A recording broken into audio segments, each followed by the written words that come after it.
Ayan, ito yung lagi kong pinapasalan dito. Doon ako galing.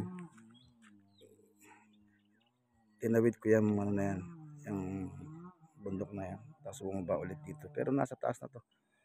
Kataasan na to ng ano, ng kabundukan. Siguro ang layo nito sa baryo, sa bayan na hindi ako nagkakamali. Tansya ko lang siguro mga ano, mga 20 kilometers ang layo. Tansya ko lang yun naman yan. So yan, yung iba nakapagtanim na sila ng ano, palay. Saboy yan. Yan. Diyan ako galing, diyan ako dumaan. Tapos doon, babaybayin mo doon. May sapa dyan sa may likod na yan. Yan doon, may mga poste na yon, yung mga poste, ayan, mga poste na yan. Mga poste na Meralco. So ayan.